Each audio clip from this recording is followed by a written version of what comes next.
ప్రాపంచిక జీవితమే జీవించి ఆధ్యాత్మిక జీవితం లేకపోతే సగం జీవితమే జీవించినట్టండి.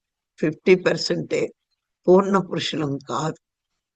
మనం ఎంతో మంది భూమి మీద పుడుతున్నారు, పెరుగుతున్నారు, అనుభవిస్తున్నారు, చచ్చిపోతున్నారు. అది పూర్ణత్వం, పూర్ణ పురుషులు కాలేరు.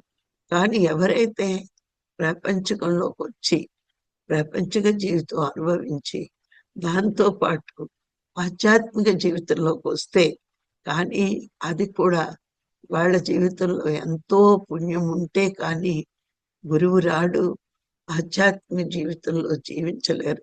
పత్రి గారు ఎంతో మందికి జ్ఞానం నేర్పారు. అందరిలో ప్రతిభ బయటకు వచ్చిందా అంటే వాళ్ళ కృషి వల్ల వస్తుందండి.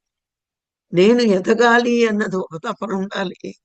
నేనే కాదు, నా తోటి వారంతా ఆత్మస్వరూపులే కాబట్టి అందరినీ ఉద్ధరించగలగాలి నాకు చేతనైనంతగా అని ఏ వ్యక్తి అయితే కోరుకుంటాడో మనస్ఫూర్తిగా, ఇట్లాంటి వాళ్ళకే శక్తిని ఇవ్వబడుతుంది. నేనేం బాగుపడలేదు, పక్కవాడిని ఏం బాగు చేస్తాను అని చాలా మంది అనుకుంటారు.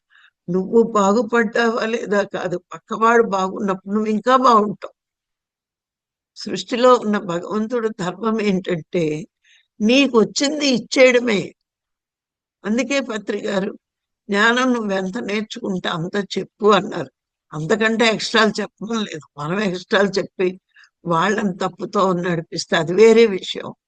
కానీ నువ్వెంత నేర్చుకున్నావు, అందరూ ఆత్మస్వరూపులైన గురువు గారు చెప్పేసినప్పుడు అట్లా అదే నేర్పు. ఏ జీవి కూడా ఆత్మస్వరూపం కాకుండా లేదు, అన్ని ఆత్మలే. అందుకే ఏ జీవిని చంపే హక్కు మనకు లేదు.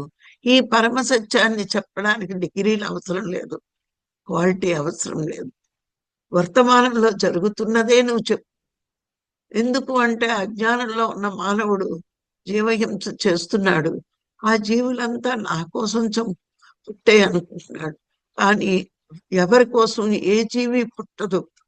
ప్రతి ఆత్మ తనని తాను ఉద్ధరించుకోవడానికి 84 లక్షల జీవరాశులుగా జన్మలు తీసుకుని అనుభవాలు నేర్చుకుంటూ పాఠాలు నేర్చుకుంటూ మానవ జన్మలోకి వచ్చాక తానెవరు, తాను ఎక్కడి నుంచి వచ్చాడు, ఎక్కడికి వెళ్ళాలి, వెళ్ళడానికి భూమి మీద ఏం చెయ్యాలి అనే పాఠాలు గురువు ద్వారా నేర్చుకుని ఆ విధంగా ప్రయాణం చేసినప్పుడే మోక్షం, ముక్తి. ఈ ఆత్మకి ఇంకా జన్మ తీసుకునే అవసరం లేదు.